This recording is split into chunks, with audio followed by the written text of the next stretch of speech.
Good morning students. तो circle series का एक और थियरम आज हम पढ़ने वाले हैं।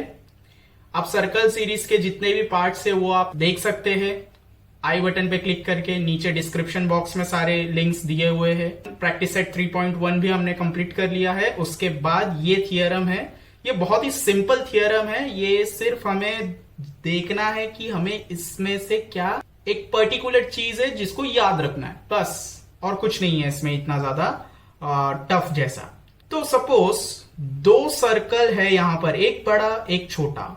इसका सेंटर पॉइंट ए है, इसका सेंटर पॉइंट बी है। दो अलग अलग सर्कल है, ये आपको याद रखना है। If two circles touch each other, दो सर्कल अगर एक दूसरे को टच कर रहे एक पॉइंट पे, देयर पॉइंट ऑफ कॉन्टैक्ट, बताया मैंने अभी एक पॉइंट पे, lies on the, their point of contact lies on the line, उनका जो point of contact है वो कहां पर होगा? on the line joining the centers, ये दोनों सेंटर्स को जो एक लाइन ज्वाइन कर रही हो, फिर से समझे, दो सर्कल टच कर रही हो एक दूसरे से, इसका सेंटर इसका सेंटर, ये सेंटर से सेंटर तक एक लाइन जो जॉइंट होगी, ठीक है, उसी लाइन में इस सर्कल के साथ इस सर्कल का जो टच, जो पॉइंट ऑफ कांटेक्ट है, जहां पर वो टच है, ठीक है ना, इस पॉइंट से इस पॉइंट में जो लाइन है, उसी लाइन में वो पॉइंट ऑफ कांटेक्ट होगा। ठीक है, ये सर्कल का पॉइंट ऑफ कांटेक्ट ये सर्कल के साथ, स्मॉलर सर्कल का point of contact bigger circle के साथ कहां पर होगा? यही लाइन में होगा। दोनों सर्कल के सेंटर से लेके दूसरे सेंटर तक जो लाइन खींचा गया है, उसी लाइन पे पॉइंट ऑफ कांटेक्ट होगा, ना ही उसके ऊपर, ना ही उसके नीचे, और ना ही कहीं और। ठीक है, यही चीज सिर्फ हमें याद रखना है। हमें अगर कोई भी सम में ये बता दिया कि दो सर्कल है, बताओ कि ये जो लाइन है वो एक ही लाइन है, ये मान के चलेंगे। तो ये एक ही लाइन है मान के कैसे चलेंगे? ये थियरम हमें हेल्प करता है कि हमें ये मान के चलना है कि ये पूरा एक ही लाइन है। ठीक है, अब देखते हैं ये एक लाइन कैसे होता है। ये मैंने यहां पर एक स्ट्रेट लाइन खींच के रखा है, जिसको आप टेंजेंट बोल सकते हैं। स्मॉलर सर्कल के लिए भी वो टेंजेंट है और बिगर सर्कल के लिए भी वो टेंजेंट है। तो एक मिनट के लिए भूल जाइए कि स्मॉलर सर्कल है, यहां पर आपको सिर्फ बिगर सर्कल दिख रहा है और टेंजेंट दिख रहा है। टेंजेंट को देखना है, ठीक है।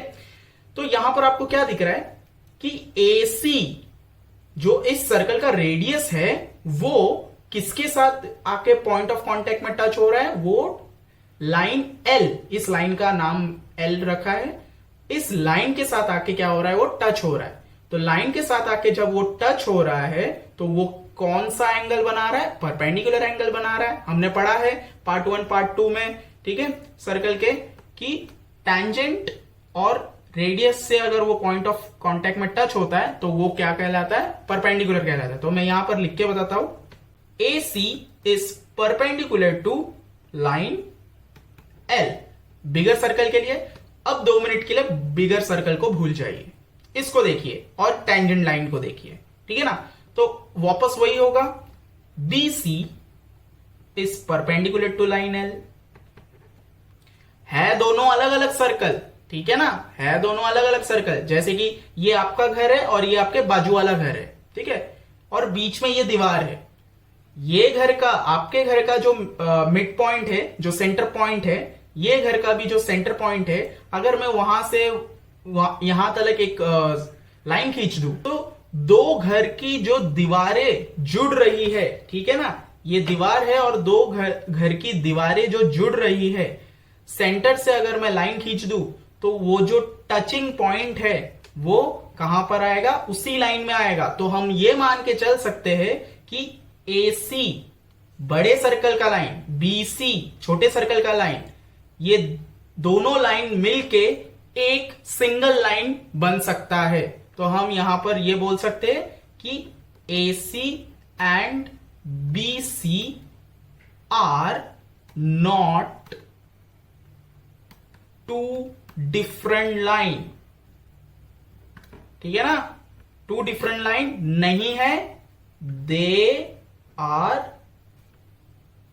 सेम वन लाइन, ठीक है, they are same one line. और उसको डिनोट कैसे करते, ए सी बी, ठीक है, डैश दिख रहा है ना, बीच में हाइफन दिख रहा है, इसका मतलब है कि एक ही लाइन में, ये जो हाइफन है एक्चुअली इसको लाइन समझ लीजिए, एक ही लाइन में ए सी बी मौजूद है, ठीक है। यही चीज आपको हर सम में सिर्फ दिखाना पड़ेगा। ये जो हम लिखते हैं ऐसा, ये हम ऐसे ही नहीं लिख सकते, प्रूफ देना पड़ता है, ज्योमेट्री में प्रूफ देना पड़ता है हर एक चीज का। तो ये जैसे ही हम ऐसे लिखेंगे, जैसे ही हमें दिख गया कहीं पर कि यहां सर्कल है, यहां सर्कल है, एक लाइन खींचा हुआ है, तो हमें सीधा लिखना है A B C X Y Z P Q R, जो भी दिया रहेगा वो लिखेंगे, ऐसे लिखेंगे, और बाजू में हाइफन मार के हम उसका क्या लिखेंगे, प्रूफ लिखेंगे। प्रूफ क्या है, theorem of touching circle by touching circle theorem, ठीक है। सिर्फ यही चीज इसमें सीखना है और कुछ नहीं है। अब देखते हैं, अगर सर्कल बाहर से टच ना होके अंदर से ही टच होगा तो भी यही चीज आएगा, ठीक है। यहां पर आपको ऑब्जर्वेशन थोड़ा और अच्छा बनाना पड़ेगा, मैं आपको फिर भी यहां पर और बना के बताता हूं। समझ लीजिए ये एक बिगर सर्कल है और बिगर सर्कल का ये सेंटर पॉइंट है, तो ये बिगर सर्कल है और ये वाला जो डी है वो उसका सेंटर पॉइंट है। अब एक और सर्कल मैंने इसमें बनाया छोटा सा, ये वाला, और सिर्फ इस छोटे से सर्कल का सेंटर पॉइंट क्या है, ये वाला है जो कि ई है। समझ आ रहा है आपको? ओके, तो ये कंफ्यूजन क्लियर हो गया। यहां पर दो दो पॉइंट क्यों है। अब यहां पर जैसे ये लाइन सेंटर से सेंटर तलक था इस फिगर के लिए, यहां पर भी क्या होगा, सेंटर से सेंटर तलक खींच दो पहले लाइन, ठीक है। तो सेंटर से सेंटर तलक लाइन अगर मैं खींच दूं, ये हो गया। बट हम पढ़ क्या रहे थे कि point of contact lies on the line joining the centre. जो पॉइंट ऑफ कॉन्टैक्ट होगा दोनों सर्कल का, ये सर्कल यहां, ये सर्कल का पॉइंट ऑफ कॉन्टैक्ट यहां से यहां पर आया। अब इस सर्कल में भी पॉइंट ऑफ कॉन्टैक्ट कहां पर आ रहा है, देखिए यहां पर, इस सर्कल का भी यहां पर, मतलब यहां पर आके दोनों सर्कल टच हो रहे। तो ये जो पॉइंट ऑफ कॉन्टैक्ट आ रहा है ये कहां आ रहा है, सेंटर टू सेंटर जो लाइन खींचा था उसी लाइन को अगर हम एक्सटेंड करें, खींच के लेके जाए और बाहर तक, ये ऐसा, तो वो पॉइंट ऑफ कॉन्टैक्ट इसी लाइन में आएगा जैसे इस लाइन में आया था, ठीक है। तो इसी लाइन में अगर आया तो हम इसको ऐसे लिख सकते हैं। और ये देखिए टेंजेंट भी बनाया मैंने, तो यहां पर अगेन परपेंडिकुलर बनेगा, तो इसको भी इसकी तरह लिख के देखते हैं। पहले बिगर सर्कल का लेते हैं। बिगर सर्कल का नाम क्या है, बिगर सर्कल का रेडियस का नाम है डी एफ, ठीक है ना। तो D F is perpendicular to line L, ठीक है ना। D F is perpendicular to line L, okay. अब छोटे सर्कल में आते हैं, छोटे वाले सर्कल के लिए उसका जो रेडियस है वो है E F, perpendicular to line L, ठीक है ना। अब अगेन देखिए, D F and E F are not two different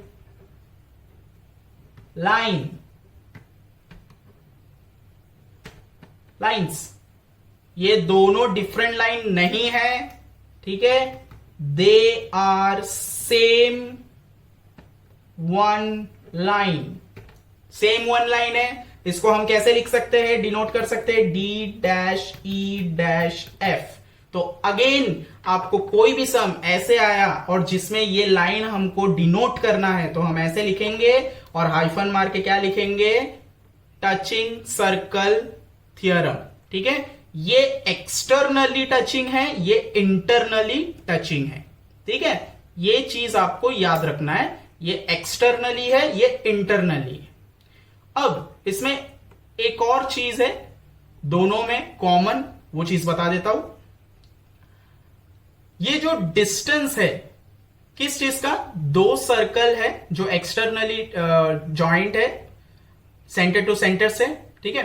तो इन दोनों के बीच का जो डिस्टेंस है ना वो इक्वल होगा किस चीज से, दोनों के रेडियस से। सपोज ये ए सी बिगर सर्कल का रेडियस कितना है 4 सेंटीमीटर और छोटे सर्कल का सी बी इसका रेडियस कितना है 2 सेंटीमीटर, ठीक है ना।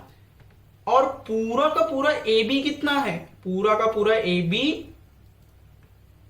बी क्या होगा, दोनों रेडियस का सम होगा, ठीक है ना, सम ऑफ रेडियस। तो रेडियस क्या है ए सी प्लस बी सी, तो ए बी कुछ इस तरीके से निकलेगा, ठीक है। तो ए बी निकालने के लिए ए सी कितना है 4 प्लस बी सी कितना है 2, ए बी कितना होगा 6 सेंटीमीटर। तो आपको समझ में आया। यहां पर मैं क्या बताने की कोशिश कर रहा हूं कि ये जो पूरा लाइन है, ये पूरा लाइन किन दोनों का सम है, दोनों सर्कल के पर्टिकुलर रेडियस का सम करेंगे तो ये पूरे लाइन का मेजरमेंट आएगा। सेम वे यहां पर भी वही है। यहां पर अब कैसा है, यहां पर डिफरेंस आएगा, ठीक है। यहां पर प्लस तो नहीं हो सकता, डिफरेंस आएगा। बताता हूं कैसे। जैसे समझिए बिगर सर्कल है, बिगर सर्कल डी एफ पड़ा है ना, डी एफ है पूरा। तो डी एफ समझिए पूरा डी एफ कितना है 6 सेंटीमीटर, तो समझ लीजिए 6 सेंटीमीटर डीएफ है। एंड अब छोटे सर्कल का देखिए, छोटे सर्कल का रेडियस क्या है ईएफ समझ लीजिए 2 सेंटीमीटर है, ठीक है ना, इतना सा। तो ईएफ 2 सेंटीमीटर। अब पूरा डीएफ बड़े सर्कल का रेडियस है वो, तो हम पूरे डीएफ को नहीं देखेंगे इधर जैसे पूरा एबी को देखा था। हमको सिर्फ कितना देखना है, हमको सिर्फ देखना है इतना सा डीई। क्यों देखना है डीई, इसलिए देखना है बड़े सर्कल का सेंटर, छोटे सर्कल का सेंटर टू सेंटर मेजरमेंट कितना है। सेंटर टू सेंटर मेजरमेंट निकाला था ना, यहां पर भी सेंटर टू सेंटर देखना है। तो डीई अगर हमें निकालना है, तो बड़ा डीएफ माइनस ईएफ। फिर से अच्छे से समझे, डीई अगर हमें निकालना है तो डीएफ बड़े में से छोटे वाले सर्कल का रेडियस क्या करना है, माइनस करना है। तो जो बचेगा वो इतना सा centre to centre, bigger circle के सेंटर से स्मॉलर सर्कल के सेंटर तक का डिस्टेंस निकलेगा। तो यहां पर डीएफ कितना है 6, ईएफ कितना है 2, तो डीई कितना निकलेगा 4 सेंटीमीटर। तो आपको ये याद रखना है, जब एक्सटर्नली टच करेगा तब ऐड करना है, ठीक है, दोनों रेडियस को, और जब इंटरनली टच करेगा तब आपको माइनस करना है, सब्ट्रैक्ट करना है, डिफरेंस निकालना है बड़े रेडियस में से छोटे रेडियस को माइनस करके, ठीक है। अच्छे से याद रहेगा। इसमें बस हमें यही चीज याद रखना है और यही हमें अप्लाई करना है सम्स में, ठीक है। इसके बाद मैं प्रैक्टिस सेट 3.2 स्टार्ट करूंगा। उसमें सिर्फ 4 ही सम है, जिसमें से फर्स्ट सेकंड सम तो बहुत छोटे हैं। थर्ड सम में हमें यही 2 बनाना है, उसमें वापस से बना लेंगे। फोर्थ एंड फिफ्थ सम हमारे लिए इंपॉर्टेंट है, वो थोड़े से लेंदी है। लेंदी मीन्स उसमें 3 सब क्वेश्चन है फोर्थ में, और फिफ्थ पूरा एक पर्टिकुलर सम है। तो इसके बाद 3.2 प्रैक्टिस सेट करेंगे। Thank you.